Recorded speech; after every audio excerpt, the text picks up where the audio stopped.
Tinette, Hi. my video is disabled. Okay.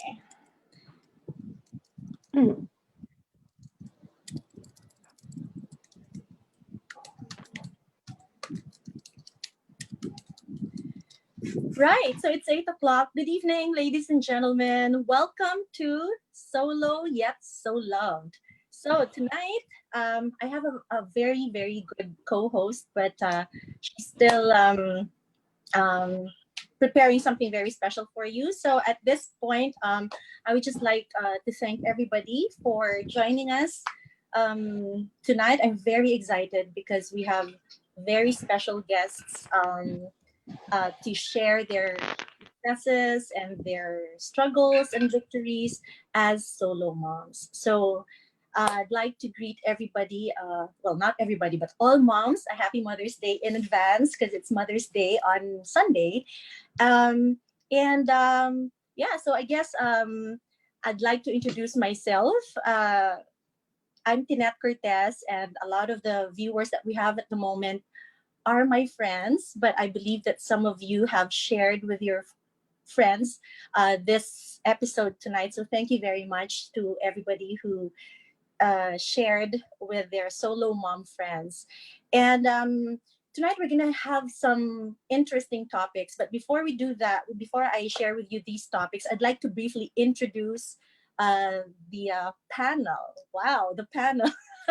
Okay, I'm trying to look at the viewers, and I could see people from. Well, right now we only have three. Tonight we're going to have some interesting topics, but before we do that, so I share with you these topics. So how many I'm trying to I just want to say hello to the people watching. Okay, just a second. Yeah. Okay, done. All right. So we have people from the UK. Celeste, hello. Aries, please say hello. Yeah, I have friends from the UK who are watching. Somebody from New Zealand. Cora, hello. Nice to have you tonight. Can you imagine we even have somebody from Greece watching us tonight? Stavros, hello. How are you?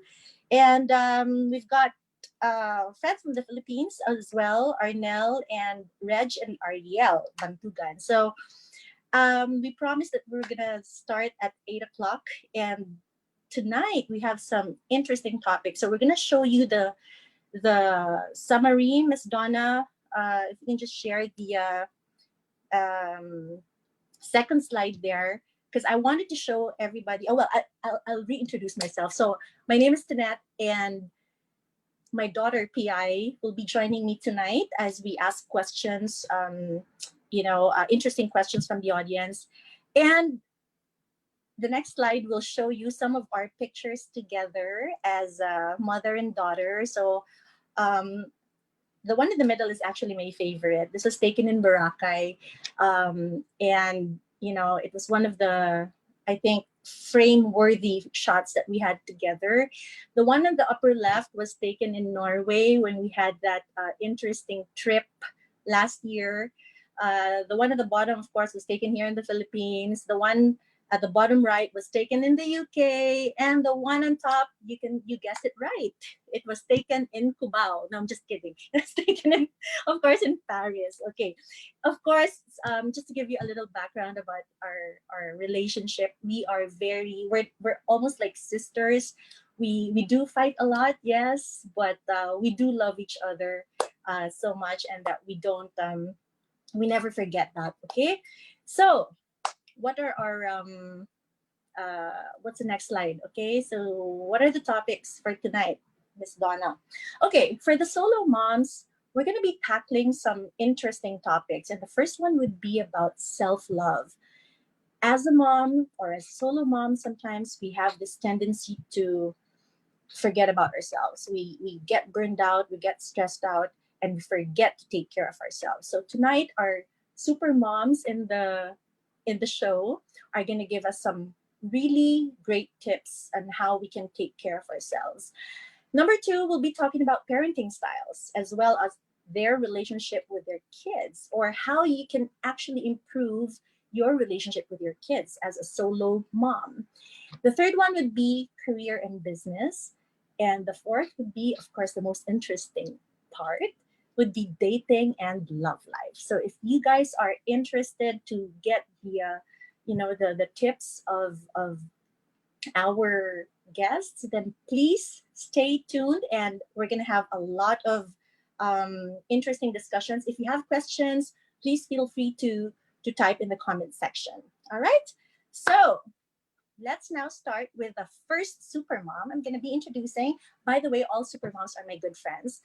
She's Super Mom Georgie. Super Mom Georgie, please let me give you the stage so that you can introduce yourself and share a little bit about your life as a super mom. Georgie, please. Yes, so I'm Georgie Upano. Am I clear? Can you hear me Yes, we clearly? can hear you. Yes. Okay, I'm Georgie Upano. I have three grown-up children. Well, now two, and they're both boys. It's two because my daughter passed away. So I have two boys, and they're twins, and they're now 30. So um, the first my twin on the in the middle, that's his graduation for his PhD. He was 27. He completed his PhD at the Fudan University in China, in Shanghai. And my second another son, the other twin, is right now taking his master's at the AIM. So that's what they do. For me, I'm a business broker, so we sell businesses, and I'm also a life coach. So I do life coaching, and of course I'm a mom. I would say full time, especially now that it's lockdown season in our life. So I'm really full time. But they're now grown up, so I'm not really that stressed out as a mom anymore because they do a lot of things. I think they've been trained well, and they do lots of kitchen work with me. So basically, that's what I do. And every day right now, because of this pandemic, we do a lot of online work. So I'm still working. I'm really working because I'm a business broker. We still continue our operations. So every day I'm busy on our Zoom meetings. So I do that a lot right now. So that's what I do. Thank you. Okay. Okay. Yeah, Yes. thank you so much, Georgie, for that one. All right, so we're gonna get back to Georgie later with more questions. And now our next super mom is super mom Cynthia. All right, so Cynthia, please say something about yourself. Hi, good evening, Tinet. I'm attorney Cynthia Bahamonde. I have a son. His name is Reynald Greg, and he's grade 11 now and in LaSalle. And I hope he'll be a lawyer also someday. So, so that's it. What else can I don't know how to introduce more of myself. Thank you so much, Cynthia. Yeah. And the next one would be super mom Ruby. So Ruby, please. Yes. All right. Hi. Good evening. I'm Ruby Francisco. I hope you can hear me because my internet is quite unstable. Okay. In the picture, you can see my five wonderful children, ages ranging from 31 to 21. They're all college graduates. Four of them are working because my youngest son just graduated this year, or next year will be the actual graduation because of the pandemic. I named them alphabetically, A, B, C, D, E.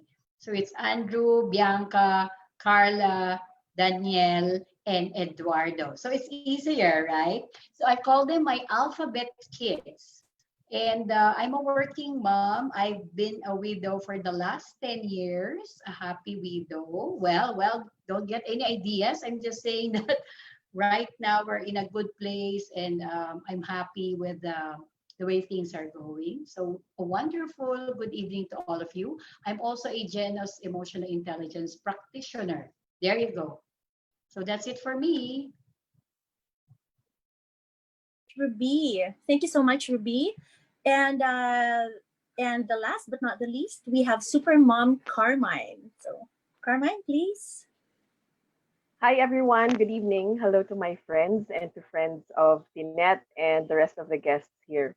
So, my name is Carmine. I am a single mom and I have been a single mom. I counted just this afternoon because of this show for nearly 20 years. So, I've been a single mom for a long time. It's been a lifestyle and it's something I'm used to and I've been enjoying. So on the slide, you're seeing photos of me and my kids. My three girls are my Tres Marias. They are Gabby, Mikey, Rafi.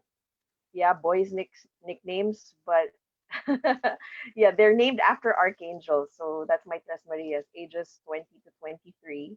And then obviously I have a little boy. He's 9 years old. The three girls are from my marriage, and the boy is from my last uh, serious relationship. So, not a lot of people know that, and I'm sharing it now here on the show. I usually share it only with people who matter, but then this show matters, so I'm sharing that fact about the composition of my children. So, we spend a lot of time, well, whenever we can, whenever there's time. Uh, we go out of town because it's what I can do with them. So I drive us out of town, spend a few days, and and and enjoy the time together. Sometimes if we can't go out of town, then we stay in town, obviously, but then we go to museums or a comic con or even festivals like including Chinese New Year, though we're not Chinese. We enjoy those things as well. I work as a trainer. I have a training business now. I also do some coaching on communication skills and also leadership. I work very closely with Tinette on that. And I also do e-commerce. So that's me and my career. Thank you for having us tonight, Tinette. Okay, thank you very much, Carmine. And again, thank you very much to the four super moms that we have here with us tonight. So, Donna, maybe it will be good to show everybody on screen. Again, okay, just to do a little recap of our topics for tonight. We're going to be talking about how solo moms can develop self love and the parenting styles of super moms. You know, what works and what doesn't work, how we can nurture our relationship with our kids.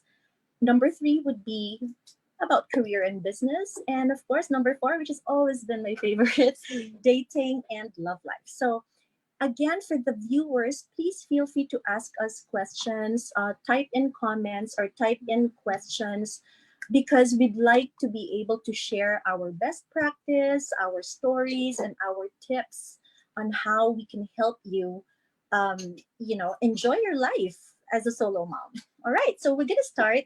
I'll be posting some or posing some questions for everyone to answer, and if you're not able to share your personal story, that's fine. But at least maybe share a tip or two to our viewers. So, okay, so there's this. Okay, by the way, I have a special guest here.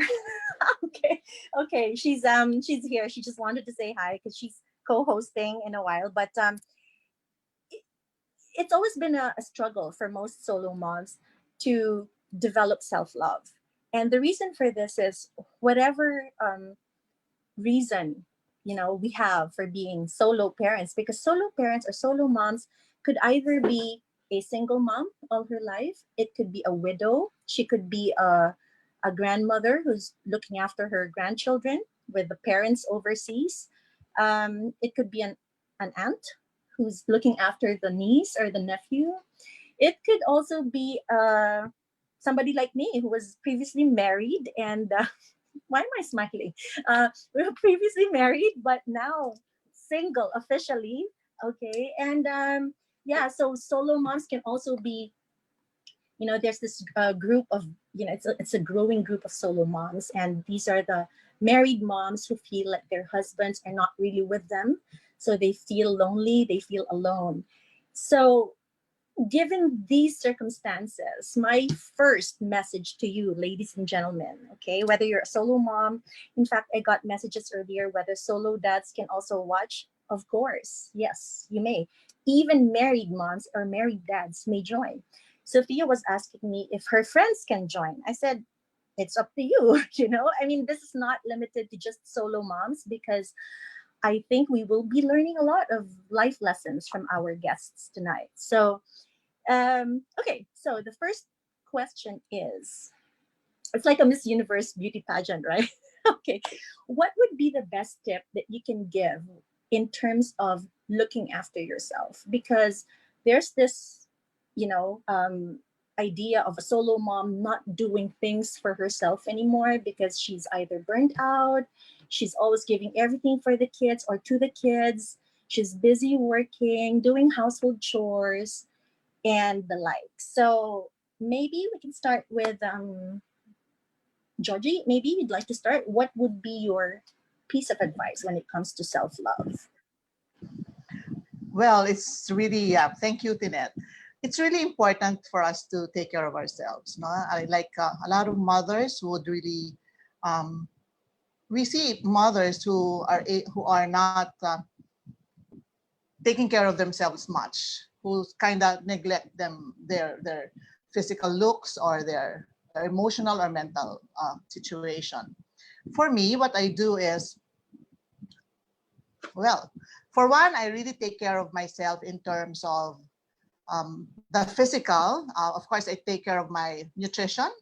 I see to it that I have a good diet, no, and I do exercise. I do that every day. So every morning I exercise. Even here now in the house. Before, when there's no lockdown yet, I would walk every day from work to home every day. Even if I had a car, I will not bring the car in the office because my office is just about 12 minutes from here. So I would walk going home. And I do that every day. I enjoy it. And now I'm missing it, but I replace it with of exercising every day. And of course, hydration, water is very important. Take a lot of water. It's good for the skin and it's good for the well-being. Um, I read a lot, so I do not neglect my mental growth. I read a lot. I research on things that interest me. Um, I I find ways to learn new things as often as I can, as much as possible.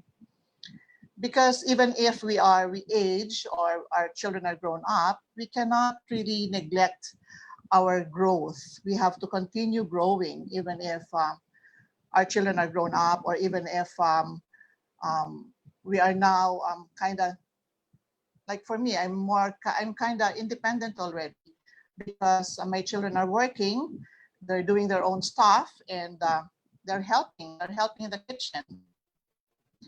I think we will be. I think we'll be going there later. I think I trained them well, so they're really helping me. Another way of taking care of myself is um, I pray a lot. I see to it that I'm healthy. I really connect with God, and I really do pray a lot for myself, for my family, for my friends, and for everyone, especially at this time of pandemic. And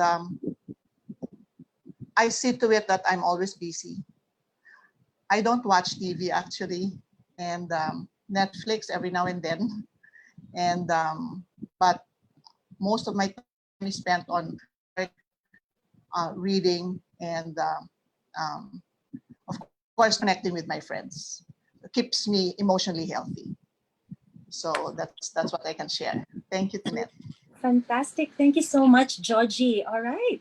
So, who's next? Maybe Cynthia, would you like to share with us your tips for self love and self care? I yeah, I think obviously I have a lot of self-love. Well, first I want to look every day. At least I look good every day. Um, Seldom do you see me in a lousy dress or whatever. So I always see to it that I'm presentable because part of my job is to present myself, also to sell myself. And also I used to go to the gym, but now this January I'm changing my gym. But because of the lockdown, it was temporarily stopped. And then I don't eat a lot of meat. I don't eat beef. I eat a lot of vegetables and fruits, of course. I eat a lot of that, and of course, a lot of water also. And I have some friends who takes care of my skin also. I don't think I need to promote them, but I don't see them now. They are non-essential businesses, so I don't see them now. So I have to do my self treatment only, and that's it. And I don't get mad at all.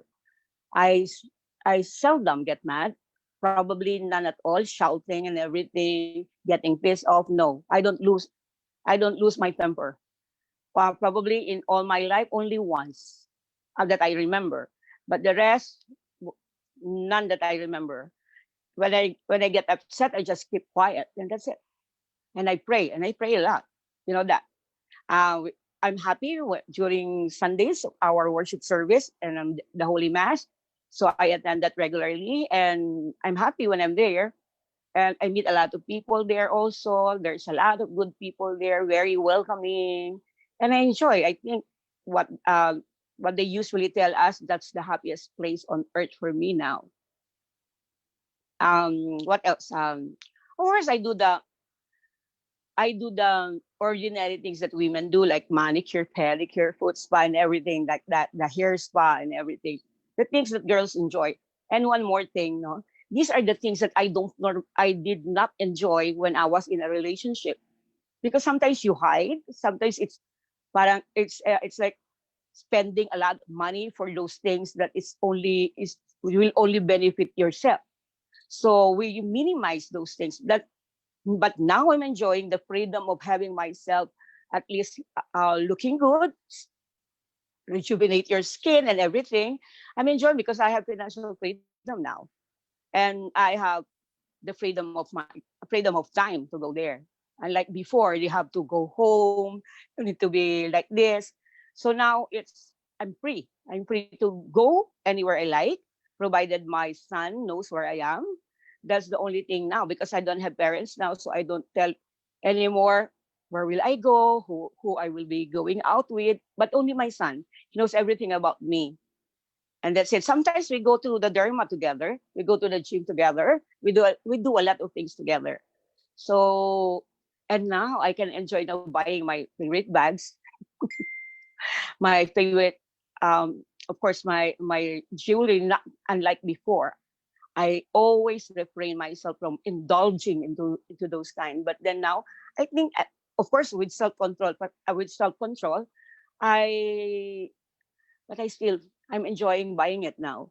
But of course, I have to prioritize my expenses. I know that for sure, and that's it. All right. Thank you so much, Cynthia. Actually, I must have to say, I agree with Cynthia that she keeps looking at herself. Remember when I used to visit you in your office? She really had a mirror on her desk. And every now and then she would like retouch. And I'm like, wow. Okay. So, yes, that's very good. Thank you, Cynthia. Okay, Ruby, would you like to share with us your self care and self love tips? All right. Hi again. Good evening. Having five grown-up kids really gives me the freedom to actually do things that I love, and that gives me the time also to go anywhere I want to. Self-care. I'm really a self-care activist. And if you're a single mom, and even if you're married, please love yourself. Because I do believe that you cannot give away what you don't have. Meaning to say, if you don't love yourselves, then you can never give that away. So what do I do? Aside from the physical things that Georgie and Cynthia has mentioned, like going to the spa, eating the right food, exercising once in a while. And spiritually, yes, that's my number one thing. I Before I go out of my room, I manage my emotions. So there are three things that I would ask myself before I go out of the room and start my day. Number one question: what is it that I could let go of today that will deplete my good energy?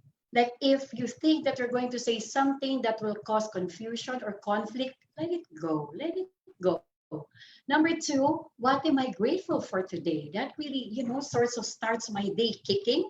And then the third question that I ask is, what am I going to do today to align to my noble purpose and goals in the future for myself and others? So even when I'm in a situation where maybe there might be a conflict with a colleague or a daughter or a son, I have 5 grown-up kids, I let it go. So that helps me be joyful and thankful and positive all throughout the day. There you go. Thank you so much, Ruby. Okay, I like the fact that you're trying to manage your emotions, because they said that if you're not able to manage your emotions, they can actually make you sick, right? So if you're always, Yes, true. if you're carrying anger or resentment or, unforgiveness, in your heart, then Yes. it can actually translate into probably acne or maybe some lumps here and there or falling True. hair, right? True. And it's all because we're not releasing these emotions in a very healthy Exactly. way, right? Wow. Thank you very much, Ruby. And of course, Yeah. Carmine would like to Yeah. share with us your self love tips. Hi. So the first thing that I did early on is that I always remembered that I'm a person. And I guess that's my tip to other single moms out there. You are a person, so do not forget that that person exists. So I've lived that way. I've been treating myself as an individual, still enjoying the things that I like they mentioned, you exercise, you eat well, you get enough rest, you fix yourself up. Um, and I agree with Ruby. She said you can't share what you don't have, you can't give what you don't have. So I enrich myself, I recharge myself, and that's physically, mentally, Mhm. spiritually, and also in terms of learning. So you have to stay sane, and that's what those are the ways that I stay sane. Thank All you. right. Okay, thank you very much, Carmine. Okay, so super moms, thank you very much. Do we have any questions from the audience or from? Yeah, we have another viewer from London again, Mrs. Glazer. Good evening, Mrs. Glazer. Please, Mrs. Glazer has been married for how many years, Mrs. Glazer? You've been married for a long time, and this is one lady that I think is able to take care of herself pretty well. Okay, so feel free to make a comment, Mrs. Glazer. Okay, so I guess we were able to gather very important tips from our super moms on self love. Now let's move on to parenting styles or nurturing your relationships with your kids. Because again, depending on how old our kids are, because I have a 16-year-old who's turning 17 in a couple of weeks. So she's here beside me, okay, and she's gonna say something later. It really depends at what stage you're at. I mean, if you have toddlers, maybe if you're a solo mom and you have toddlers, the stresses would be very different from somebody like maybe a solo mom who has a 30-year-old child, right, or daughter or son. So maybe Joji, would you like to share with us your best practice when it comes to parenting? Okay, thank you. So when they were growing up, I remember, of course, those were the times that they were making choices of what path they will be taking, especially the courses that they will be taking in college. I noticed that I'm one parent who do not really dictate. Since they were small, I exposed them to many things. Like if I wanted something for them to pursue, I do not insist on them doing it, but instead I would expose them. I would show them things. I will tell them stories about successes of other people. I give them books on biographies. Just to, I'm kind of suggestive. And so that's how I raised them. And when they were now on the verge of choosing their courses, I allow them because I always thought about uh, they were designed in a different way. They are unique and they have their own way of thinking. They're also humans, and I cannot insist on what I want for them. but I would guide them and I would see to it that they make the right choices. And if I see that they're kind of going a different course, a different way, so I would just remind them. I would remind them, but I do not. In all of the three of my kids, I never dictated, and they turned out to be outstanding, no, in their academics and in their life. Uh, I noticed, and then they turned out to be very hardworking. I'm the one who would tell them to stop studying. Can you please sleep already and stop what you're doing? Um, they're like that. So I think it's because I never really insisted my way on them. But I'm more of the supportive mom. That's what I do. And then I see to it that I date because somewhere when they were growing up, I was reading books on parenting. So it says there that date your children one at a time. So I would date one kid next week. I'll date another week. I'll date another kid. So I see to it that I spend quality time with them, just talking of nothing. Just we'll just watch a movie. We'll just eat. Then we go home. It's what my prayer is. It's good to spend quality time with the children. Quality time is really you don't have to be very there. Very you don't have to be there with them very often, too close every day. But just spend about, let's say, for if you're working, a day in a week that you spend just for that kid. Don't talk about any other siblings. Just talk about him. And then the next week, just talk about him. It's just all about him. So that's what I did when they were growing up. Yeah. Okay. Well, thank you so much, Georgie. Now, this is very difficult sometimes for parents to be the supportive uh, mom. I mean, I can speak for myself. Okay, I can only speak for myself. If I may just make a comment on that, because you're actually playing a dual role. You're the dad and you're the mom. So in my case, when I was growing up, I remember my dad was the one who was trying to discipline me. He was the, very, very strict, very protective, whereas my mom was the spoiler. So it was kind of easy for, I think, both of them to raise their kids because they were complementing each other. Sometimes I catch myself struggling because I'm trying to discipline her, but then, oh my God, I have to make sure that I hug her and kiss her before she goes to bed. Otherwise, she's gonna carry that negative emotion in her heart by the time she sleeps. So it's really very difficult, isn't it? So with that, I encourage our viewers to comment or to whether you agree with us or maybe you have some best practice. Please feel free to share them on the comment section. So thank you very much for that, Georgie. Now we can move to Cynthia. Cynthia, would you like to share with us your parenting style with Ren? Yeah. Red, Red is only 17, excuse me. He's only 17, so I'm in the process of raising him up. Mhm. And then it's kind of difficult for me because he used to be very close with his dad. And then it's my turn now. So Mhm. I should be the dad and the mom as well. So what I do is um I don't really give any punishment to him. I just don't talk to him. He knows when I'm mad. I really don't talk at all. And then of course, the merit system is always there. If you get this grade, I'll give you this. Of course, we travel a lot, so we talk a lot. So we are. If you ask him who's his best friend, the not the boy, the among the among the among the ladies, among the girls, he will tell you, Mhm. it's me. You're my BFF, mom. Mhm. So he's my BFF also because I would tell him what happened during the day, and I'll tell him my problems in the office, all things. I'm now very open to him, and I like that. And he's very open to me. Well, he can do stuff like the other teenagers are doing, like drinking, but always in my presence.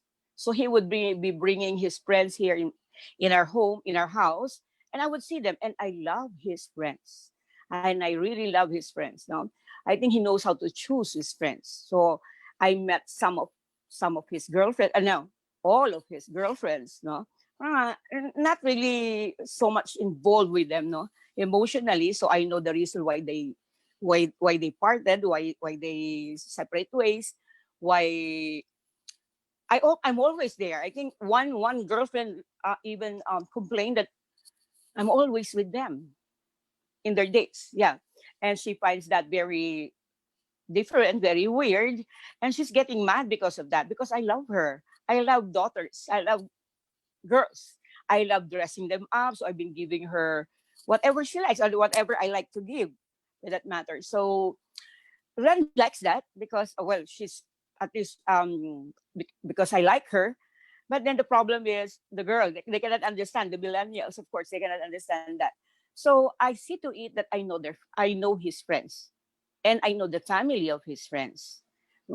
And sometimes I would be using, I hope he's not listening, you know. I hope he's not listening.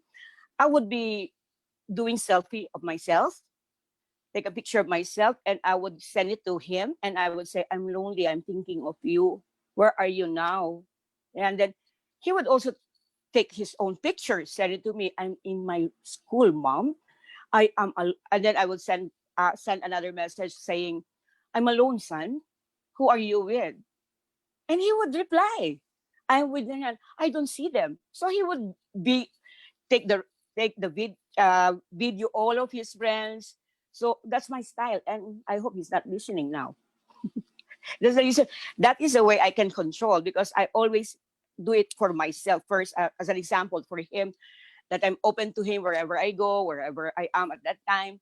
So I always see, I let him see my world so that he will allow me also to see his worlds, to see his world. So I'm pretty much sure, I hope so, who are his friends that he's always with and the places that he goes. Because every day after his school and after my office, we would talk. Oh, what happened to you the whole day? I met this, I met this friend, we had dinner or we had lunch with this person. So he would tell me everything. And I see to it that I meet them. One time during his birthday last year, I I I rented a condo. Then they were all there, and I was there without them knowing. I was just there at the next room, and then suddenly I joined them because they need some money also. They didn't know that I was just next door.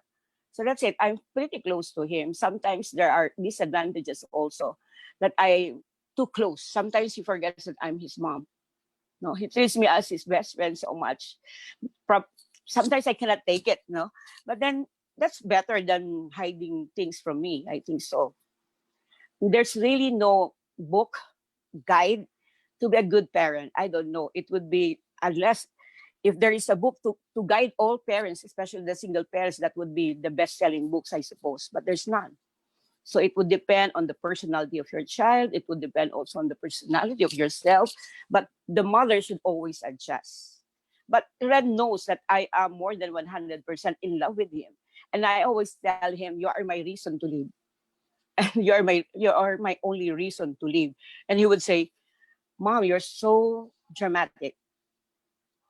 That's not being millennial. But sometimes we seldom argue, but we talk a lot. We seldom argue. Now, as regards his ambition in life, there was a time when he was still younger, I brought him to the court when there was a hearing, and he likes it.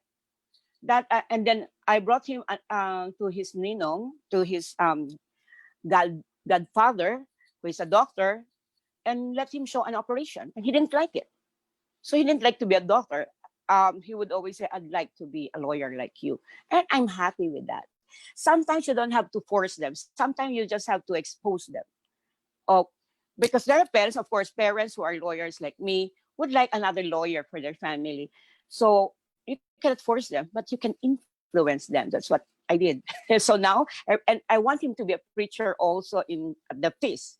So his ambition now is to be a preacher and a lawyer at the same time, a Catholic preacher and a lawyer. So that's it. That's my parenting style. I don't know if it is effective. We will see as he age. No, I hope so. And of course, prayer will also help you along the way. There's a lot of praise that you need to do for your child or for your children. And I believe that you are also doing very great, Tineth. I know Sophia very well, and you're doing such a great job as a single mom. Thank Okay, you, I know Cynthia. you. Thank you. Thank you so much. Okay, so Cynthia, thank you for sharing. I think you're muted.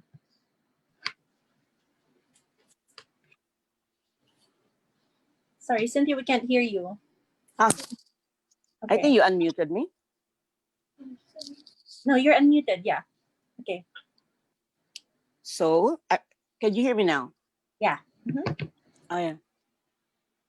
Okay. So thank you very much for that, Cynthia. Before we continue, I just wanted to say hello to our friends from Canada. Finally, the early risers from Canada are here. Thank you so much, Maria, for being around. And also, I wanted to say hi to Nympha. She's also from the UK. My God, we have most of our friends who are tuned in are from the UK. Where are the guys from the Philippines? Okay, anyway. I also wanted to say hi to Jury. Hi, Jury, one of my best friends for over 20 years now. Okay. Okay, so before we get into the questions of our audience, can we hear from Ruby? Maybe Ruby would like to share with us her best practice. Okay, Ruby. All right, there you go. Hi. All right, now just to give a little background to the people who just came in, I have 5 kids. My husband passed away 2010. At that time, the eldest was 19 and the youngest was 10 years old. What did I do? Well, I did 3 things. It's good that I'm a trainer. Well, first of all, I don't wear I'm COO of the organization that I'm with. I don't wear that hat when I'm at home. I'm just a mom who cooks. I'm just a mother.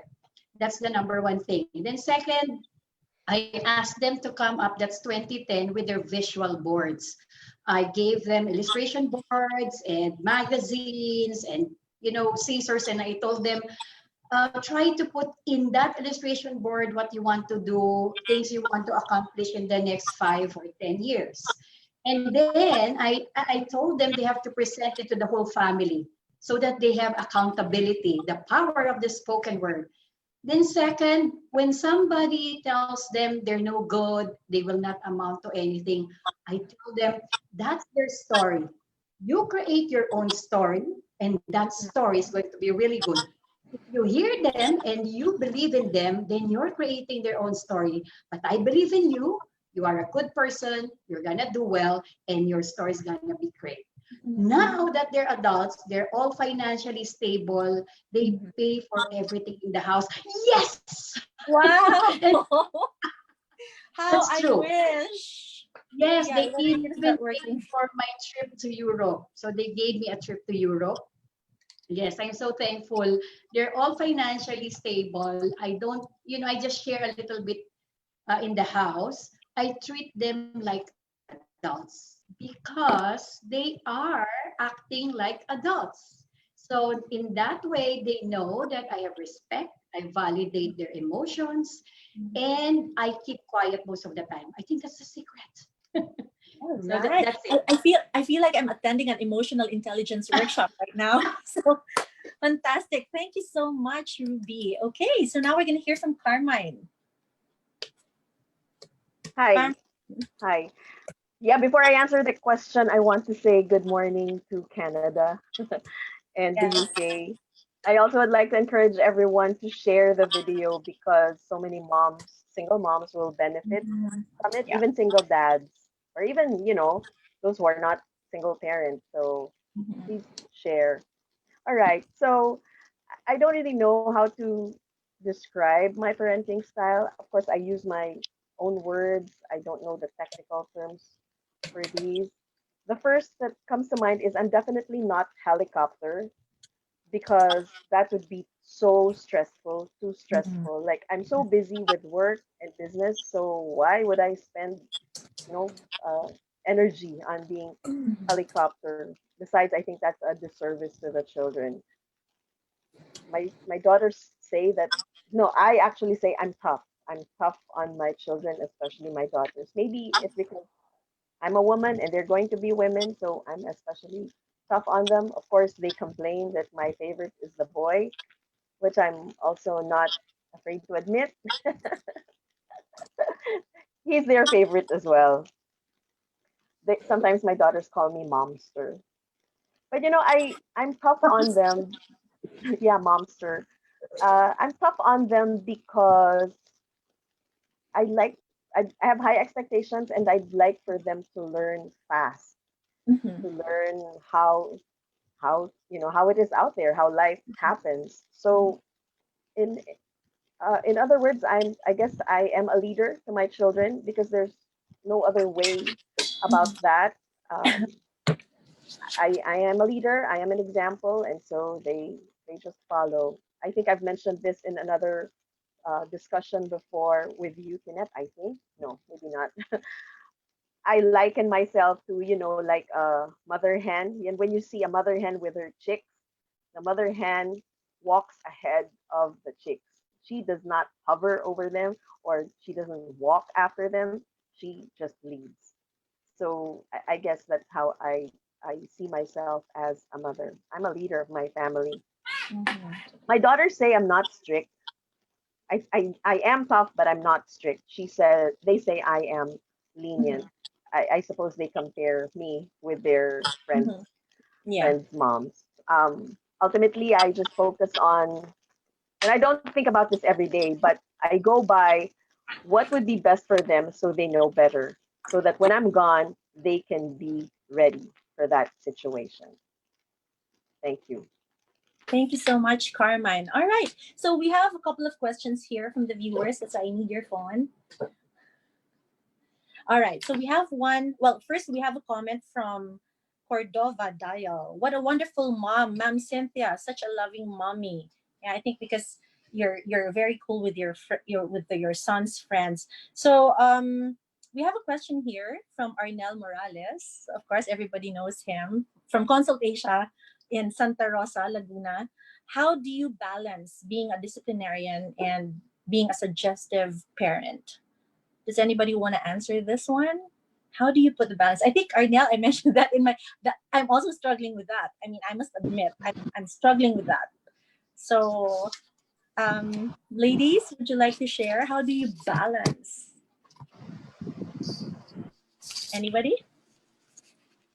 Georgie, would you like to share some of what would you advise somebody who would come to you and say, Coach Georgie, how do I balance, being a disciplinarian and being suggestive? How do Yeah. I apply suggestive parenting? Well, yeah, that's true. For one, I'm a very strict person. I'm a very strict mother, but at the same time, I'm very soft. I mean, I have days when I really have to put my foot down Mm-hmm. and really make them understand, what needs to be understood. Mm-hmm. Balance. I am a very funny person, so I laugh a lot. So to balance that, we have conversations. One of the things that they really remember when they were growing up, we have lots of conversations. When they were growing up, we I saw to it and they saw to it that they were always home by dinner.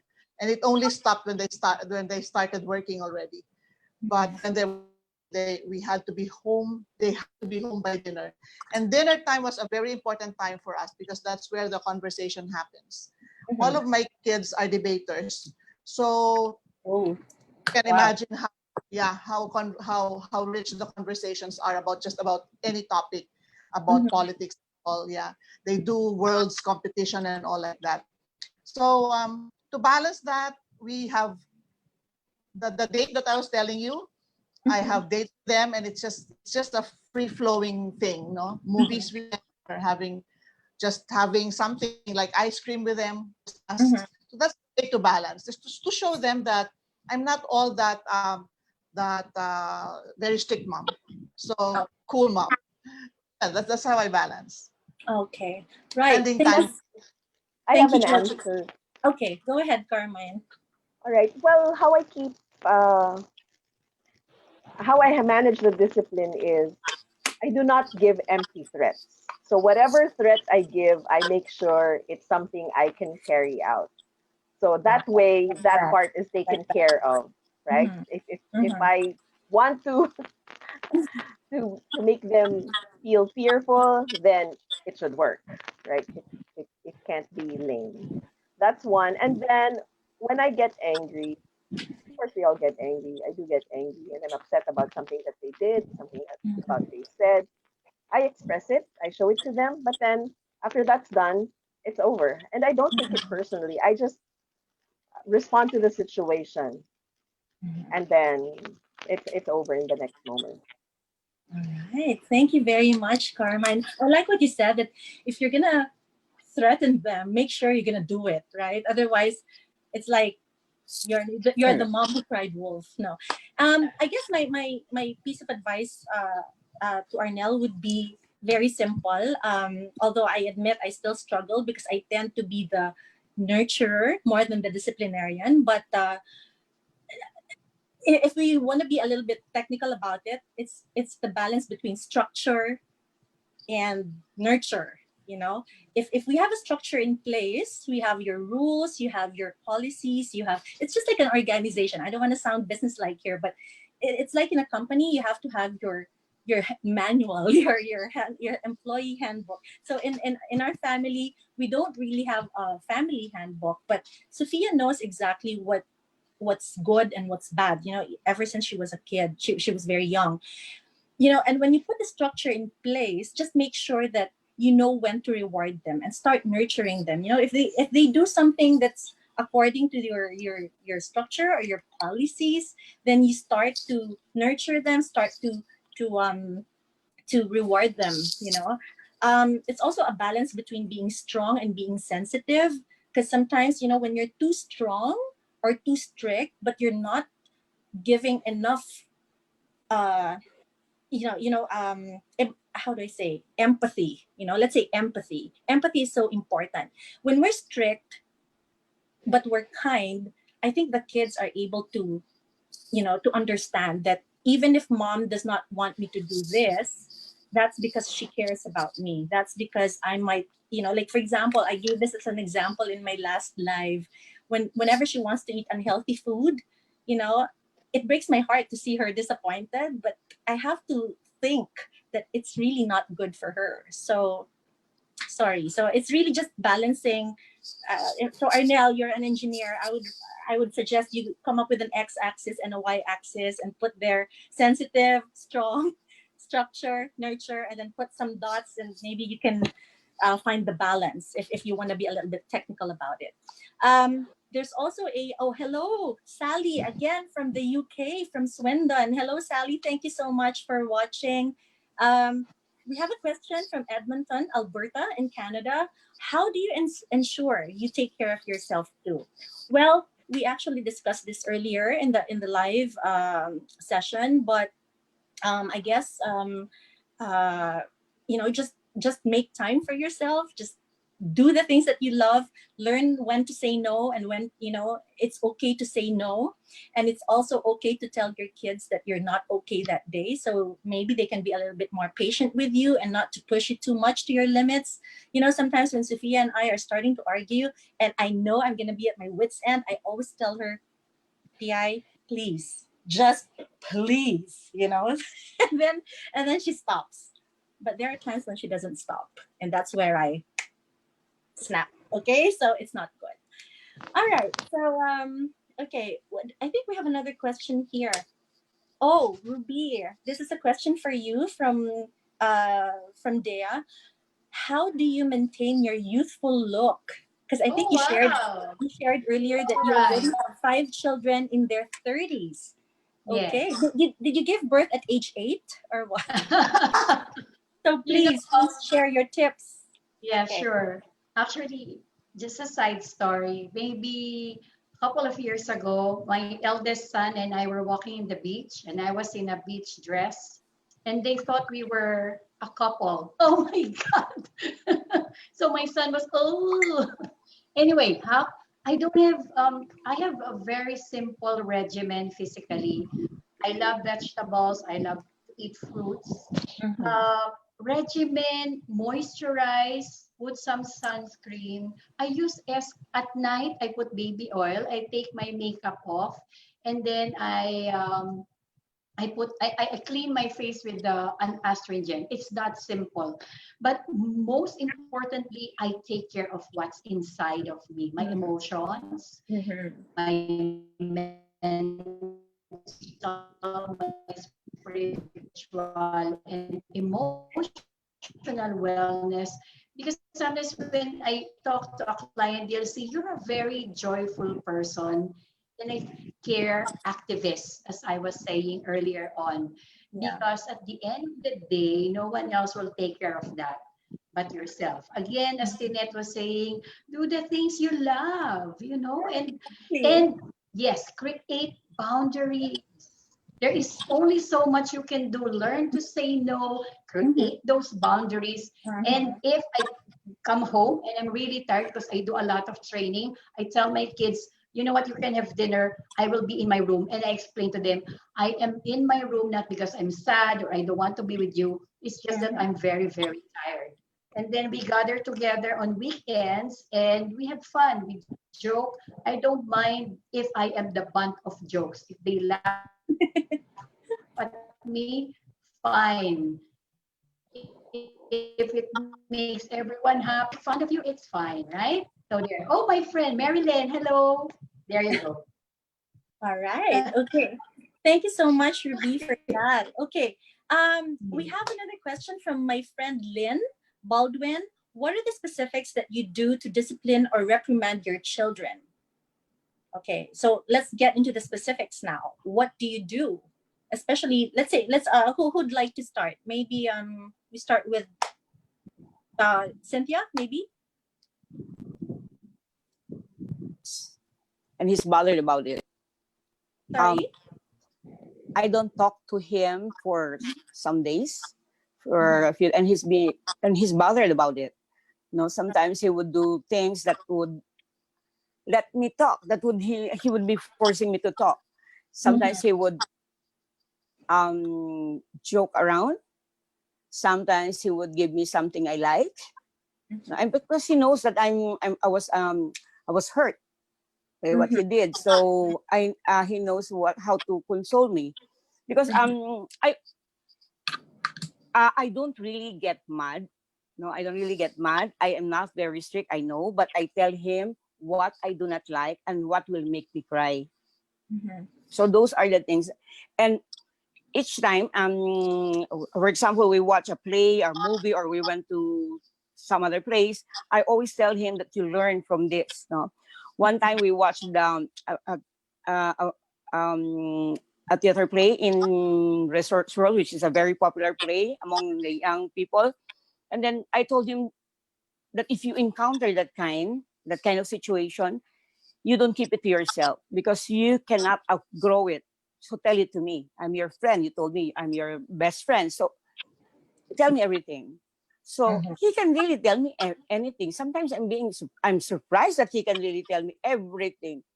Sometimes I question him, why are you telling that to mommy?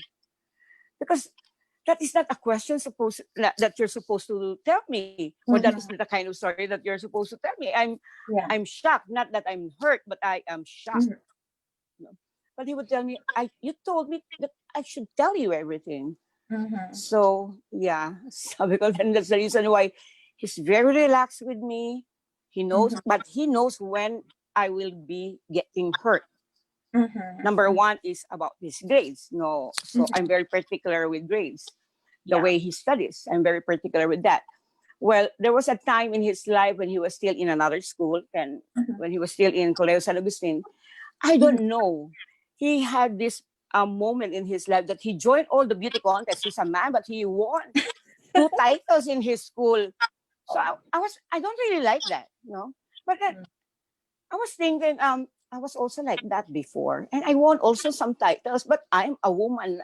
I don't like, because it's so expensive to join those kind of contests, and Mm-hmm. I'm a single mom. I need to fix our income, my income. I need to pay, or I need to of course, I'm the only one earning. So if you spend a lot of things for that, but sometimes I just try to understand. Probably he just want to prove something to himself. Mhm. If he cannot be a varsity, if he cannot be the star of his basketball team, probably he could be the king. Mhm. Okay, so I try to understand, and I attended most of his, I think all of his, and there's always a compromise. If he, for example, he wants to sleep over in a friend's house, in a friend's house in Mhm. Lipa at his age, Mhm. during my time, I never dared to even imagine myself sleeping over in another's house when I was his age, Mhm. because I know it is a mortal sin. And there was no idea or whatever, that it was in my mind that I could sleep in somebody else's house. Mhm. So when he told me that, I was really very shocked. Yes, you can. So I don't want to put him down. No, he has a lot of emotional struggle before, so I don't want to add on it. That's one thing that really stops me from being very very strict mom. So I Mhm. always tell him, okay, I can allow you to sleep over, provided there's always provided that you will have a driver that I know. Okay, somebody will drive for you, and he will sleep over with you, not Mhm. necessarily in the same house, but he will be there for as Mhm. long as you are there. You cannot just, okay, I will allow you, but there must be some uh counter uh means to know what will they do, no, because I don't know what the kids are doing right now, no. But then I've seen them, they drink because they're teenagers, they're very curious, so I try to balance things, no, by giving them some restrictions also. I allow them, but with little restrictions, no. One thing is very one thing that I am very particular with is where he is, how is he doing at that time, because I don't see him. So I'm very particular about his welfare when I am not around, because I'm always with him. So when I don't see him, I get of course, you're a mom also. Kids now are quite different. No, although I trust them, but I don't trust the people around them.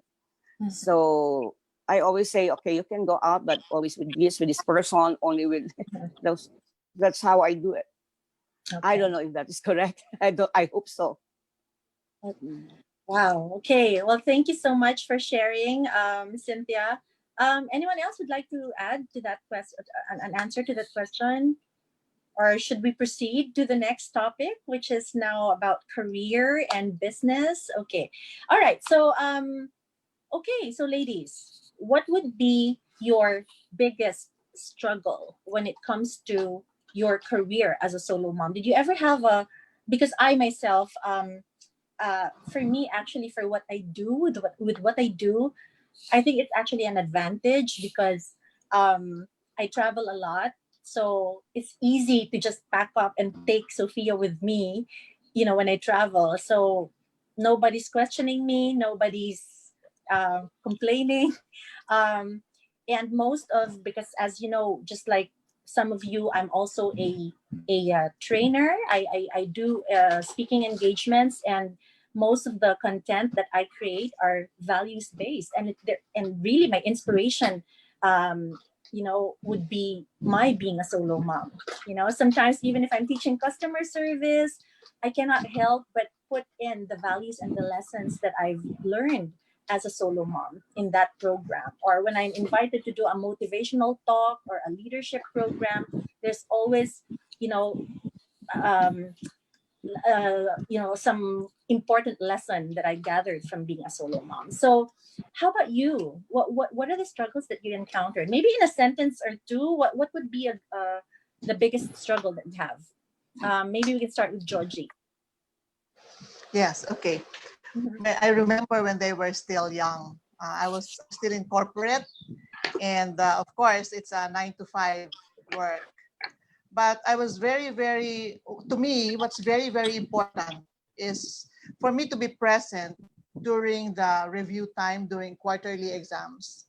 So what I would do is leave the office at 3 instead of completing it up to 6. So leave the office at 3 to be sure that I'm home by 4 or 4:30, so that I can guide them in their review for the next day exams. So that's one of the struggles. And of course, one also is attending PTA, because I was very active in the school. So I had to leave the office, and sometimes I have to make up stories because I'm so active in the school. That was difficult at that time for me, because I don't want to put myself in a position of stories in the office. Yeah, and Maybe you can come up with a book, different excuses I can give at the office because I'm a single mom. 100 reasons and excuses. That yeah, would be a great yeah, book. yeah. Okay, so attending, the exam time, attending PTA, attending the activities in school, the honors. I have to be there, and of course you have to be there when they were being recognized, in school for their academic excellence or character. Ganyan. Yeah. So I had to be always there. And so it turns out I'm busier in school than in the office. Oh my gosh. Okay. It's really so difficult. Those were my struggles when they were young. All right. Okay, thank you. Anyone else would like to share? No more? Okay. I guess my Me. yeah. Sorry, who's that? Cynthia. Carmine. Yeah. Carmine. Yeah, I just have a quick answer. I'd like to share that my career and business struggles were standalone struggles. They had nothing to do with me being a single mom. And I've been lucky because my mom and my sister both take care of the home. So because of that support system, I'm able to focus on business and career. So I'm thankful. Thank you, Ma. Thank you, Yai. Now, the other thing I want to add is the opposite of what was that, Georgie? Yeah, Georgie mentioned PTAs and not. In fact, it's my being a parent of a student is what struggled because I never attended those. I'm like, what PTA? What PTC? No, they're a waste of time. I'm not gonna go. And then that's true. And I say they waste my time. It's because Yeah. you have so many parents there. They all want to talk to the teacher. I don't even want to talk to the teacher, but they're requiring me to be there. And I worked at night. So, and then I'm there till 9 or a.m., 10 a.m. in the morning. And what for this? And you're so disorganized. So I I really did. I was an invisible member of the PTA. Right. Okay. Can Thank I you, also Carmine. share? Yes, Ruby. I'd like to share because I've gone through the stages of them being Mhm. toddlers, teens, and now adults. Um, First thing is acceptance. You have to accept. I don't have a very rigid style. As they say, it takes a village to grow a child. But I don't have a very rigid style of parenting. Acceptance is nothing's gonna be perfect. You know what I'm saying? So I accept things as they go. When they were small, my priority was them. I work, but as Georgia said, if they had PTA, I'm very active. I even came up with a newsletter for each parent. Wow. So they were priorities when they were young. Because the growing up years of 0 to 7 is when you actually fund them. I was Okay. a very hands-on mom. And then when they were in their teens, it's more of being tough when needed and being emotionally there for them. And then now that they're grown up, I can do what I want. I love what I'm doing. I work maybe more days, more hours than I used to because now they can take care of themselves. So it's just a stage, it's a journey. So Yeah. enjoy the ride. Right. Okay. Thank you very much, Ruby. Okay. Are there like maybe I don't know if you ladies have experienced this in the corporate world where you got discriminated because you were a solo mom or a single mom. I don't know if you have experienced that way back when you were employed, or let's say now that you're self-employed, you're practicing coaches and trainers. Did you ever experience being harassed, in the business arena? any like, or how do you handle that? Because it's so common these days that, you know, some single moms would actually tell me, you know, I got harassed at work because they think I'm such a desperate single mom. You know, they think that they can Yeah. easily just swoon me and, you know, woo me and stuff like Yeah. that. So what is your take on this? Anybody would like to, maybe should we ask the lawyer in the room? Yeah. Yeah. Mm. Cynthia, would you like to One say thing, something one thing. about I this? didn't tell them. I didn't tell them that I was a single mom. I am a single mom. I only few people, only few people who knows my real story, and that's you're one of them. Mhm. So I know how to make other excuses. Mhm. And then when Ren was very young, when he started studying, I was really hands on. I was Mhm. teaching him up to grade 7, Mhm. and he was bored because he was alone. So I invited most of his classmates, and they all were honor students consistently because I teach 5 of them, including Ren. But Ren is always number 1 at the time. So in the office, I always don't attend Christmas party Mhm. because that's his exam period when he was in the elementary. Mhm. And I ha- I was really very serious with his studies. Nobody can really stop me. Not Mhm. even my work, not even my probably my physical condition, or not even the weather. Mhm. So I'm really dedicated to be a tutor, and I love to tutor. I Yeah. love to teach kids, and I learned a lot from doing this to younger people, to my son particularly. Mhm. As regards the choice of my career, my career, Mhm. I always talk to Ren that I really wanted to change my office. I want to transfer to another office wherein I can be, there's a fulfillment. Mhm. Yeah, but then he won't allow me because the choice my choice was to transfer to, not really very dangerous, but he finds Mhm. it very dangerous because he hears from the news that somebody like this was Mhm. killed, and Mhm. most likely because of his job. He's telling me, okay, if you're not very intellectually or whatever you call it, satisfied with your present office, but Mhm. at least you're alive, mom, and you have Mhm. time for me. And Okay. but then now that she's growing up, probably I can insist now, Mhm. and I can study more. I can study further. Further, I want to enroll to a master's degree also. Mhm. Okay. All right. Okay. Thank you so much, Cynthia. Anyone else would like to add a little bit to this sensitive question that as a solo mom, as a single mom, sometimes they get harassed at work or they get indecent proposals, you know, from clients or from suppliers. I don't know. But does anybody want to give like tips on how, you know, this can be properly managed or handled, ladies? I No? haven't experienced that, Yeah. Jeanette. Mhm. Yeah. No, so I guess I'm fortunate. Hmm. Fingers crossed. But I have heard of other single mom being Hmm. kind of left out during PTAs once everybody knows everybody Mm. else who's married, Wow. and they find out that someone is a single mom. They kind of don't like her, and as if it's a disease. So Oh. I've read that. I've heard of Mm. that. So Mhm. I feel bad about that. Oh no. Okay. So see, these are the things that are kind of uh how do I say? I don't even I can't even think of the word, but this is quite sad. You know, it's a sad reality. Hmm. Yeah. And you're right, Carmine, when you said that it's Right. almost like a disease in the eyes of people. And you know how it is sometimes here in our country, in the Philippines, that Yeah.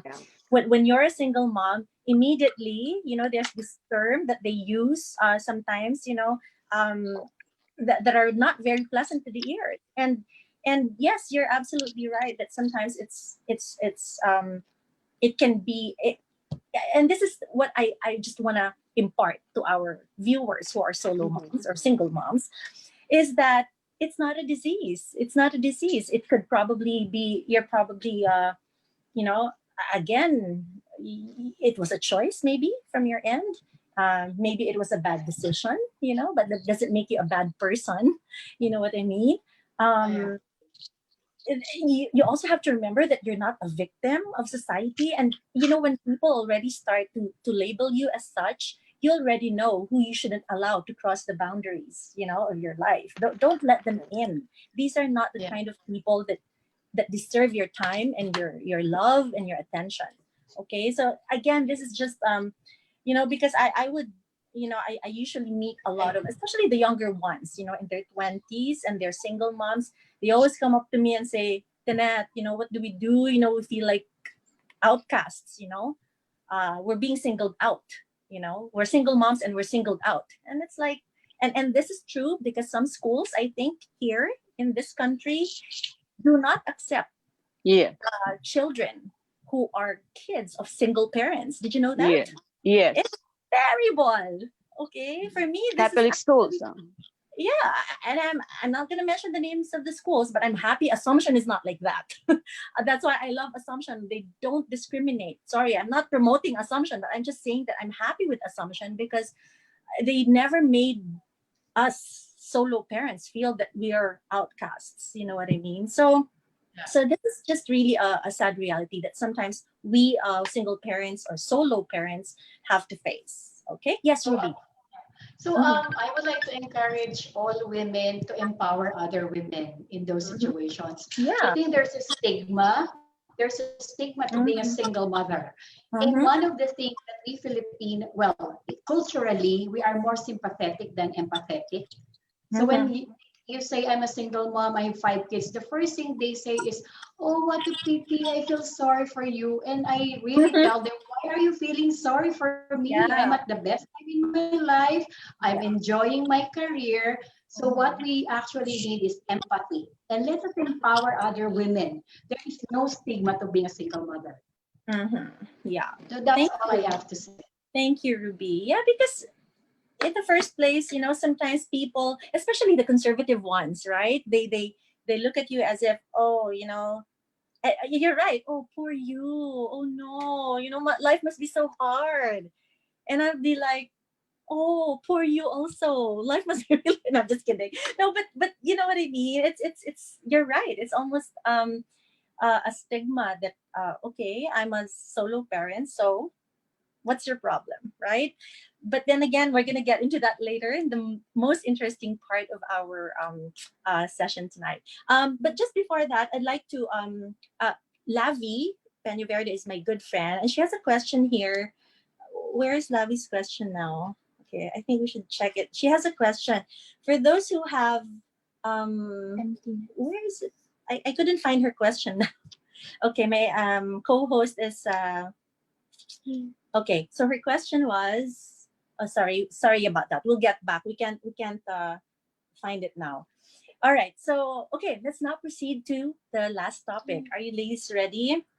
Yeah, I asked earlier. Okay. So the last topic would be about dating and love life. Okay. So as a solo mom, as a single mom, or as a solo mom, how do you handle situations like this? What is your take on dating? I mean, do you tell your kids that you're dating somebody, or do you not tell your kids until it's blossomed into a serious relationship? Do your kids need to know that you're actually on these dating websites or whatever, Tinder, or what are the other dating websites, blah blah blah website, whatever? I'd like to hear the comments of our super moms tonight. Who would like to start? I think Georgie, would you like to start? I'm getting a lot of smiles at the moment. Um, well, I'm not really dating or into dating. So Why? well, I I just mean, why not? I have lots of friends. I don't know. I just I'm not interested. I'm You're sorry. not interested. I'm Case not closed. interested. Okay, case Yes. closed. All right, no problem. We respect that. Okay, how about Cynthia? You want to give some tips or some? I'm not into dating. Mm-hmm. I don't feel like dating is really for me now. Mhm. And I was telling my son, I don't feel like having another relationship. And he would ask me, why, mom? What happened to you? Right. Why don't concentrate too much on me? You must have a love life because you're concentrating too much on me. Mhm. So I was telling him, I don't, I don't feel like getting another one, another headache, another heartache. I don't know. I think there must be a graduation for all of us. Okay, and I I don't know. respect It's up that to as God. It's well. up to God, whatever. I'm Mhm. still not so sure about it. But Yeah. then if you will just be asking me, of course, I don't want to, it's kind of tiring already. Mhm. I'm I'm not really lucky in that particular aspect. So one has to admit that, one has to accept that. And I was Mhm. telling my son, no, try your. My son is telling me, try your luck, mom. Mhm. You're not that old, but then I don't know. It's up to God. I'm just leaving everything to God. If you Okay. probably it's time for God to choose for me, not me choosing anybody else because I always fail.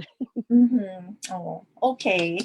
Well, I beg to disagree that you always fail because you don't. Okay, you don't fail. They You failed. you, you probably just made some bad decisions, as I mentioned earlier. But that doesn't mean that you're a failure, right? No, no, no. So when When yeah, it when a comes to relationship, choosing, when it sorry, comes to choosing, choosing. yeah, So bad choices. Is that what you're saying? yes, Yeah, of exactly. course, But that doesn't make you a bad person. of Okay, course not. They are my exactly. bad choices. Okay. All right. Thank you, Cynthia. Anyone else would like to share something about dating? What tips we can give our solo mom viewers? Yes, Ruby. Okay. I really I date. I do.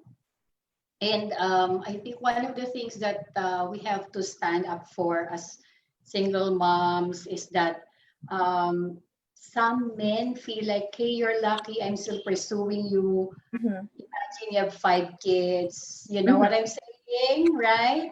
And if I feel that right away, I'm sorry you're gone. Mm-hmm. And I really ask them, for example, after having, the safest way to start is having coffee, getting Mm-hmm. to know the person. And then if that goes to dinner, then it's time for them. I still go the old fashioned way. They have to go to the house. They have to go to the house. They have to meet the kids. They have to meet my mother, my dog. So even Pope Francis said, and he said that find your happiness. There is nothing wrong with that because this life is never meant for perfection. If it's a Mm-hmm. mistake, it's okay. Stop the mistake and go ahead and find your happiness again. But as Cynthia has said and spoken, there's Mm-hmm. always a limit to that. So find the comfort zone that you have about dating, and Mm-hmm. always don't settle for second best just Mm-hmm. because like for example I might say, oh, I'm at this age. I mean, I will not tell you my age, it's secret. Mm-hmm. And Yeah. I have 5 kids, so pwede na to, or I will settle for this person. Mm-hmm. No, you deserve the best, you still Wow. deserve it. I love the And attitude. All right. yeah. Thank you so much, Ruby. I love it. Okay. Carmine, would you like to share some tips, helpful tips when it comes to All dating? right. So I do date, and yes, I'm on these dating apps or websites. But I'll tell you something. When my phone gets full, those apps are the first to go. If I need to make room, I delete them. I uninstall them, and then I just install them back again Mm-hmm. later. So yeah, I do tell my kids that they know I'm on these apps or on these sites. I tell them when there's someone I'm chatting with and all that. I show them the pictures. Mm-hmm. But because I'm not after getting married again. I'm not looking for something serious. I Mm-hmm. All I'm after is dating, really. And Mhm. it's not even the free dinners. It's just to go out to meet people and to take it from there. I Mm-hmm. can very well buy my own dinner. And in fact, on these sites or on my profile, when we start to chat, the first thing I let them know is I'm a mom, Mhm. single mom. I make my own money, so I'm not looking for a sugar daddy. I make that obvious. And it's one of the things I am defensive about. Being a Filipino, being a Yeah. Pinay, there's a stereotype to that. And I want the other person to know right away that I'm not out to get you to get Mhm. out of poverty. I Mhm. definitely make my own money. I drive my own car. I have 4 kids and I have been feeding all of them, you know. I think you guys know what I mean, Yeah. but yeah, so it's been years actually, and Mhm. I've met some really nice guys, and Aw. it's fine. I mean, Nice. as long as your expectations are healthy, like you don't Mhm. hope to meet Mhm. Prince Charming, I think you'll Mhm. be fine. And if you Mhm. stay true to your values and you don't, you know your deal breakers, Mhm. then even if there are nasty ones out there, they will naturally stay away and slide Mhm. off. So I'm not too worried about that. Just don't be foolish. Don't Mhm. when you meet for the first time, meet somewhere public where you will be safe and do some Right. researching, do some sleuthing. Right. Thank you so much, Carmine. Okay. So before we proceed with the other questions, because we've received some questions here, I think from my end, I'm gonna have somebody answer that question. Okay, it's gonna be Pi. It's gonna be Sophia. What does she want to see in a man that her mom is dating? Because yes, I'm very open to her. Do I date? Hell yes, of course. Okay. Who am I dating? That will come out later. Okay, but yes, of course I'm dating. So now, Pi, can you please join me here? Hello. Okay. Hi, So Pi. Hello. Hi, titas. Hi. go. Oh, okay. So the question is, What qualities? what qualities of a man do I want my mom to date? So first of all, based on experience, no, based on This is our my YouTube. learnings from other people. She's expecting some sound effects. Um, First, he has to be committed. Very cliche, but I believe that love is a commitment, and if the man chooses to love you, because I believe that love is voluntary. It's not something that you impose on a man. You don't make a man love you or make a man committed to you, because if he really loves you, then he will choose to stay committed regardless of your circumstances, because he has a choice, and that choice is dependent on his own life decisions. Yes. By the way, And she's then 16 and she's never had a boyfriend. So I don't know where she's gathering all these from, but carry on. so first he has to be committed. Second, he has, and with commitment comes obviously fidelity and being loyal, and that's kind of in the same spectrum. Mm-hmm. And then the second thing, he probably has, well, on a superficial level, he has to be taller. Sorry. Third, because my mom, she loves to wear high heels. And sayang naman po yung mga high They heels. don't understand. So to the foreign viewers, please make her use her high heels. So maybe just a little bit taller.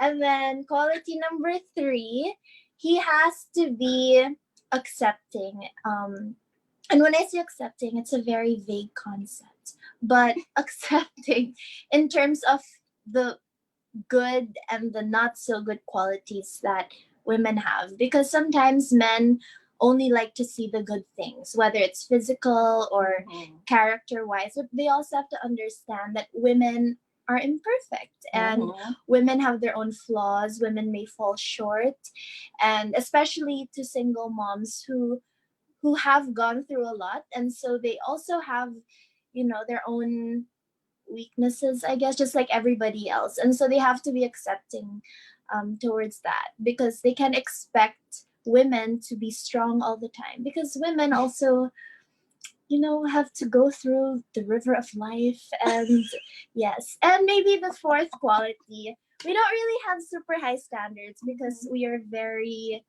Down to earth.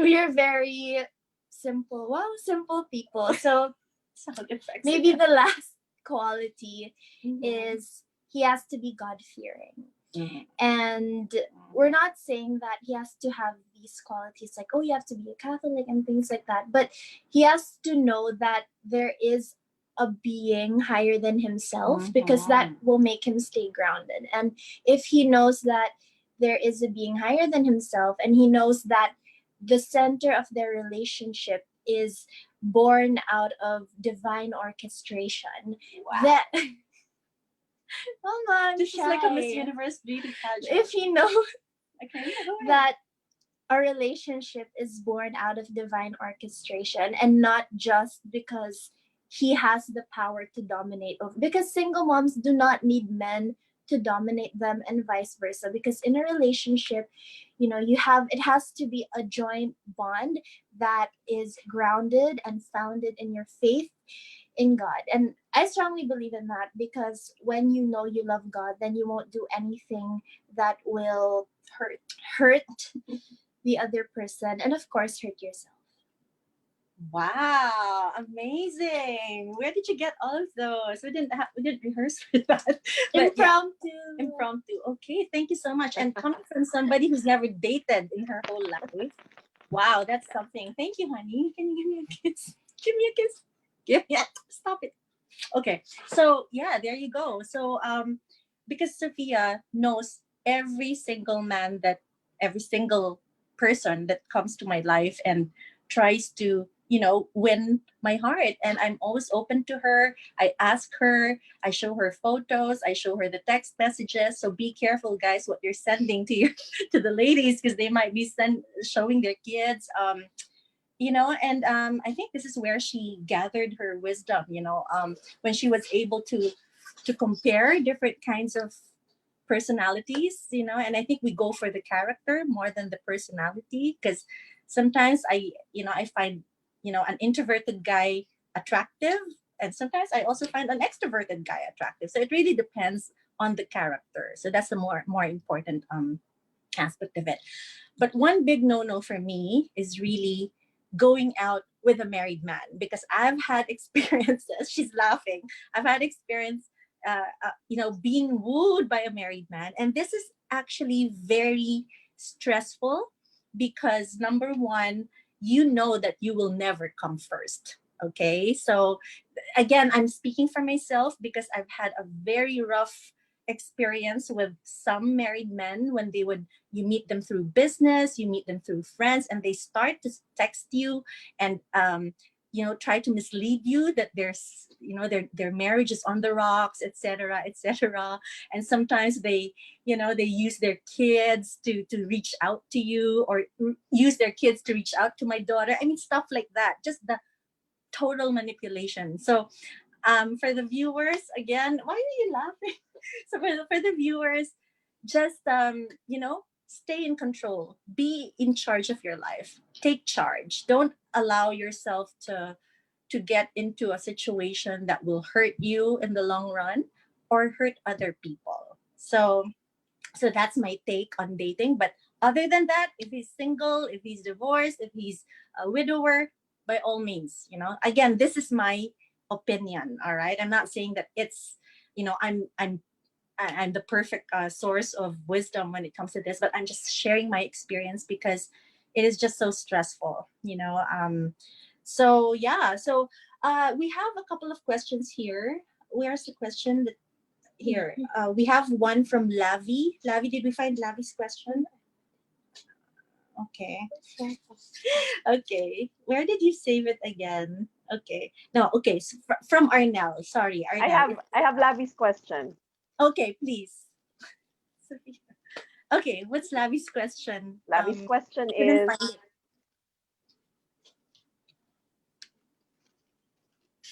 did she find it? No. Did you see it? Okay. So Lavi's question is, yeah, for those of you who have grown up kids, how do you deal with having an empty nest? Okay. So we have how many? When you say grown up, probably somebody who's already left home, or Yes, and yeah. have left home, empty nest. Yeah, how do you deal with Yeah. having So that an would empty be probably Ruby and Georgie, and right? judgy? Yeah. Mhm. Okay. My sons have not left home. So we're still together. Uh-huh. So I still have company. Yeah. So I don't know if in the event that they leave home or get married, because they're thinking of that now. They're thinking of getting married with their girlfriends. So I'll be left alone. I think I'll just be fine. I'll just be fine. Okay. Thank you, Georgie. Ruby?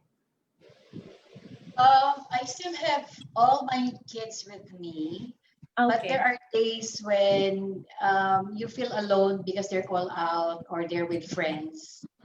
And sometimes their lingo is not same as your lingo. They're millennials. I'm a millennial, feeling millennial. So how do you deal with it? There are so many ways you have to, first of all, you really have to develop, you have to have your own life because sometimes we get so entrenched in growing up our children, making sure they're okay. You also, as Carmine was saying, you're an individual. So you also have to cultivate your own skills, hobbies, have a support group, probably friends whom you can see once a month, talk to them, have an outlet other than, because if you do not have your own life and the kids are gone, then the emptiness syndrome will come in. So again, cultivate yourself, see yourself as an individual with your own needs, with your own skills, with your hobbies. And this is the perfect time to do that thing that you were not able to do because you have kids. Like, for example, I write a book or go somewhere without the kids. So this is the perfect time, or study again. So there are many ways by which we can deal with being a single, being a parent, and the kids are grown up and away. Yeah, So that's my take very on it. true. That's very true. What Ruby said. It is important that even early on, good to develop, to create your own world.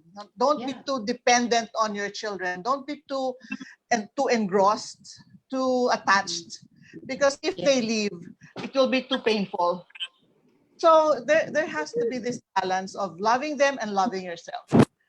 There has to be that balance of taking care of them, but you also have to take care of yourself, and then create your own develop new habits, develop as I said, my I have a way of really not stopping learning, no, the learn not stopping learning new things. So always find ways to learn new things. Always keep your mind mentally healthy, you know, by reading and surround yourself with positive people. Surround your friends with people who love you and you love. So it's good even if you're alone already. Because I'm looking at that possibility, which is very soon, maybe a year or two, I'll be alone.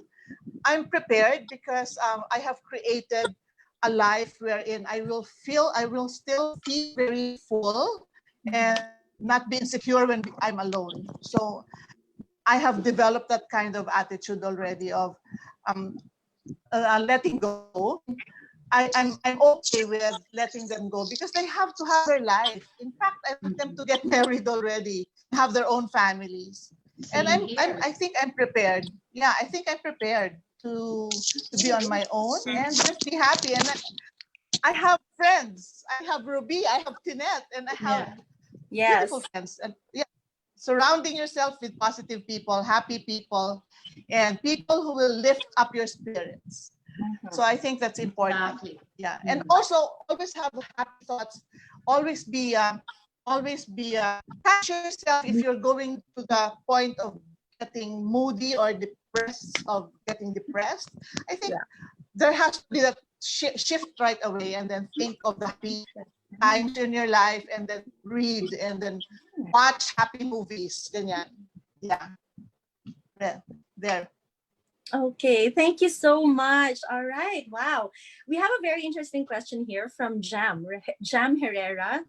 How do you handle people, specifically relatives, lol, who tell you that you shouldn't be dating and that you should try getting back together with your kid's dad?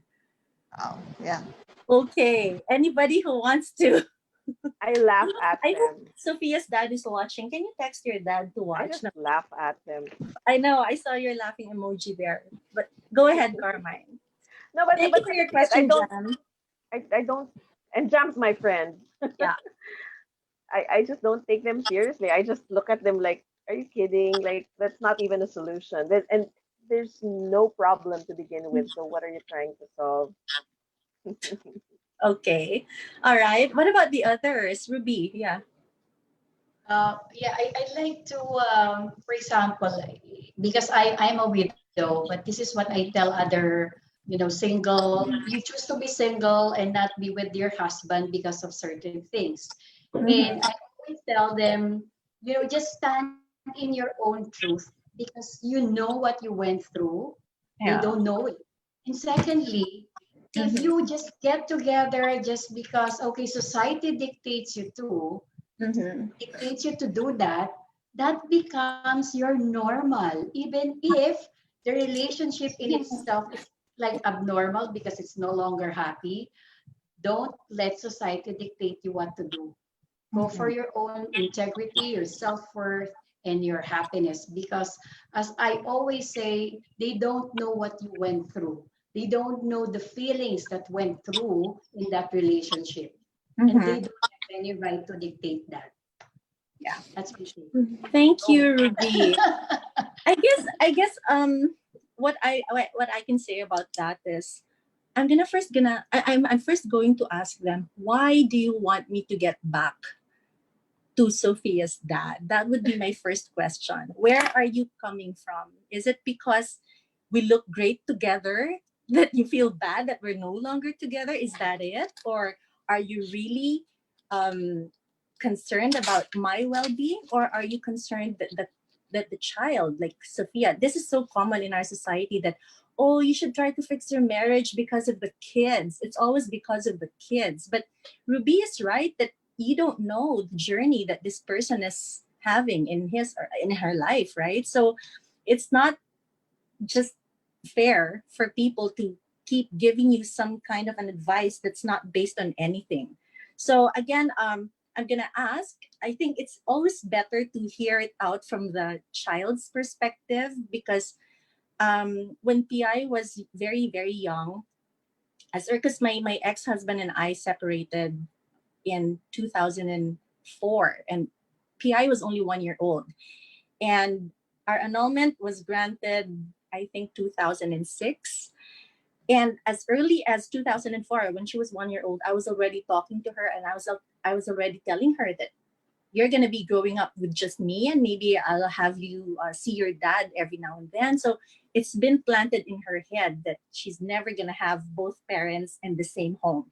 So now I'd like for PI to share with you what experience she's had growing up in a single parent home. Because there's this notion that if they even call you like a broken family or a broken home. And I don't want to argue with that because I see a lot of families who have both parents in the house, but it is a broken home. All right. So I say that with so much emphasis because, as I told you, these men who are trying to win you are creating all these stories that, oh, we're not really together, blah, blah, blah. So PI, maybe you'd like to because I think you've been getting a lot of comments, that you're giving so much great advice.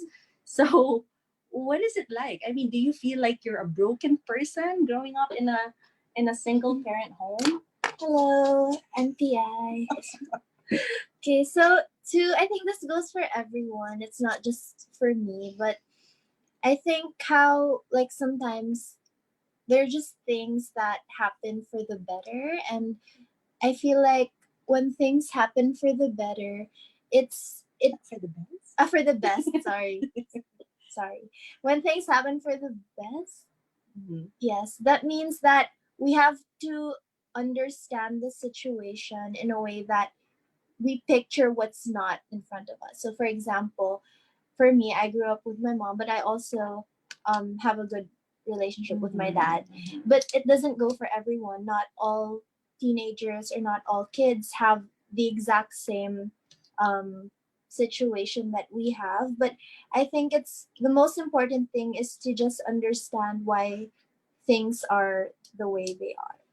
Wait, does that make sense? Why things happen the way they are. So maybe because I also believe that there's a reason for everything, and even if you grow up with a single parent, that doesn't make you any less of a good person, or it doesn't mean that you grew up with a single parent there's a part in your life that should feel incomplete, because single moms, as the title of this live goes, which is super moms, they do their best to make us grow into people who feel complete. And it's not always just about the numbers, just because, oh, I don't live with my dad, I'm incomplete. Because at the end of the day, it's how you make your circumstances work that make you who you are.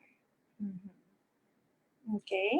I think. So yeah, so that's again, and that's just to answer or support Jam's question that when relatives force you to get back to the dad, it's always because probably they mean well, because they want you, to raise well-adjusted kids. But then again, it's not about what PI said. It's not about the numbers. Even if you're with a single mom or with a solo mom or a solo dad, for as long as, in my case, the reason why I think PI is such a good girl is because I never badmouthed her dad to her. I never said anything negative about her dad. And I think every time I see Carlo is her dad. Shout out. Okay, shout out to Carlo. Okay. I always just stay cool. I mean, past is past. We're already annulled. What's my problem, right? I don't carry any grudge. I don't carry any unforgiveness. I just am thankful that because of him, I have this angel in my life. So, if you carry that kind of mentality, I think it's easier to move on and not to be bitter, because I've seen moms who would literally tell their kids that the dad is already dead, even if the dad is alive. They would just prevent the kids from communicating with the dad and all, and control the lives of the kids, and so the kids start to become rebellious, and they do not appreciate that. So Jam, that would be our answers. Those would be our answers for you. So I hope those you found those helpful. Okay, so again, it's still your choice. You're in control of your life. Okay, so we have other. I think we have another question from Arnell. Yeah, can we just go to the where you typed it? Okay, so Arnell Morales has a question. You typed it somewhere, right? Carmen, can you see Arnell's question? Oh, here. Okay. Sure. Now, we just But wanted if to you say see hi it, to yeah. Marie and to Rina. Melvin from London. Hi, Melvin. From Nini. From Dubai. We have viewers from all over the world, actually. And then from Jimmy also, and Lisa. Okay, so there. So Jimmy says he loves it. He loves the topic, and they love the last topic. Okay. So if you ladies, I do you have have, because Carmine, were you gonna say something? Arnell's question. Yeah, Arnell's question. Yeah. Okay. As single moms, how do you handle being a great mom and dad at the same time? And how do you explain this to your kids? Okay. Anybody who wants to answer that? I'll Ruby? answer it. Yes. Oh, Okay. We'll hear from Ruby, and then maybe we can listen to Carmine's answer. Yeah. I will talk from experience because mine is kind of different. My husband passed away, right, 10 years ago. So I have my son is eldest, three girls, and then another son.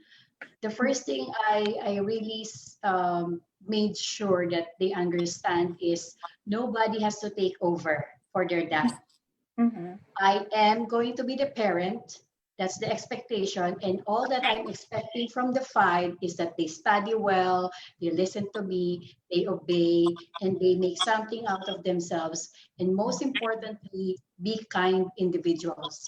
Because there's a little bit of psychology. Sometimes when the husband passed away, the son might try to take over or another kid as the dad. So you just have to set the demarcation right away. I am still the parent, I am still the authority, and these are my expectations. You are the child. Because otherwise, you will be burdening them with other things other than just being a kid and growing up to be that nice, educated kid that you want them to be. That's the first thing I did. Right. Thank you so much, Ruby. And anyone else who'd like to add to that? No more? Okay. I'd like to add Okay, sorry, to that, Carmine. Yes. right, that, I don't try to be a dad in the first place. So it was very similar to Ruby's answer. I'm a mom. I do my best. I will never be a dad. In fact, when I had Griffin and I had, his dad was gone, it was one of my concerns. How do you raise a son?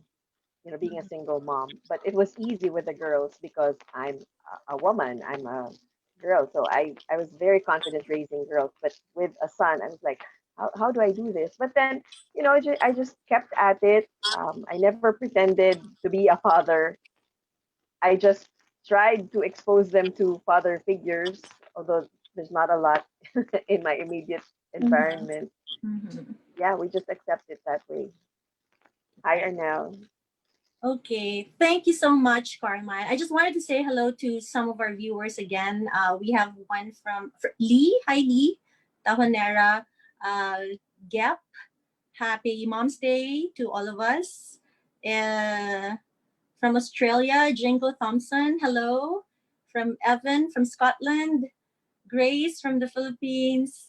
And Bernard from the Philippines, and Doug is also with us from the US. So, wow, we have a global audience. Right. So, I guess if there are no more questions about dating and love life for our solo moms, for our super moms tonight, probably we can just ask for like a word or two from you guys. I mean, a sentence or two. I mean, just to leave some inspiring messages to our viewers, to our solo mom viewers. Georgie, maybe you'd like to start. All right. So what I can say is just be you, accept who you are, and take care of yourself and never stop growing. That's my message. All right. Thank you, Georgie. Cynthia? Think my only advice is that I think you need to talk to your child. I'm lucky that I only have to deal with one person in my life, and that is Ren. And because if I have five, I cannot imagine myself talking to all of them. And I'm lucky that Ren loves to talk also, and he's very open. I think we pray together. We pray aloud. Since he was young, we pray aloud. We attend the mass together. We're very expressive of our faith, and I think that's very important. And of course, I cannot be a father also to him, but luckily, his dad was not his idol. Lucky for me because he wants somebody who's into sports, something like that. No, and I'm more into that. I love to watch sports games, so I've been doing a lot of basketball game watching. I made a way to for Ren to meet James Yap or some of the PBA players and I was able to bring him to Staples Center in LA to fulfill his dream. So I'm more into basketball and into other sports which he likes. And for me, there is really no hard and fast rule to have a successful children or a son when you're a single mom. I don't think we have that kind of book here now or whatever is the rule, no? So I believe that guidance from God is really very important. It's really very important also that you bring your child nearer to God also you must be the one to instill that kind of faith in him, so that if he would commit mistake, at least small mistake only, not the gross mistake that he will be committing and when he grows up. So I think that's my only advice for a single mom: bring your children or your son closer to that and bring him with you. Not only him, but you first. Bring him, make him realize that having faith with God and being expresses about his faith with God will not make him a lesser person, or a lesser his manhood will not be in any way affected, because some guys, they don't like to be very expressive when it comes to their faith. So I think that's the only advice I can give. All right. Thank you so much, Cynthia. All right. Ruby, please. Well, I think everyone here shares the same sentiment. We all have God as our stronghold, but this is my take on, us being single moms or for the family. You don't have to be always right. Choosing between being right and being kind, please be kind. Because I've learned in my journey in this life, hate is easy. Love takes courage. And true love is never giving up on someone because we see their weaknesses. So that's all that I can say. Thank you very much, Ruby. And Carmine? I guess my final words are more for new single moms. You know, they're young and they probably just were just separated or got widowed. The first thing I want to say is things will get better. I promise you, but only if you move on. Okay, but if you stay there blaming the other person, or stay there and being nasty with each other, it's not going to improve. So the first thing to do really is to move on and keep on taking the next step, and then the next step, and then the next step. Always keep your head up, and also be the best example that you can be to your children. Okay. Thank you so much, Carmine. Okay. And of course, we're not going to miss the youngest in the group. Any message to our viewers before we sign off? I think my message is that being independent, or just being wait lang being being independent, or being in the life that we are in, is not, anything to be afraid about or nothing to be embarrassed about, because it's beautiful, and the broken pasts that we may have are the ones that propel us to become better and to inspire other people. Right. Thank you so much for that, PI. And just before I close tonight's session, I just wanted to say hi to Brian Jones from Wales. So pretty much the whole UK is covered except for Northern Ireland, but we've had viewers, our friends from England, different parts of England, from Swindon to London to the Cotswolds to Essex, from Oxford. So we've got lots of viewers from England, from Wales, from Scotland, from Australia, from Canada, Croatia, Greece, US, Dubai, and the Philippines. Wow, ladies, you have just touched so many lives tonight. Congratulations. And I hope that for the viewers, if you have solo mom friends, if you have solo mom relatives, please feel free to share this live session, because I think we may not have covered everything, but I'm sure that there were valuable lessons that we were able to pick up from our super moms tonight, and our super baby as well tonight.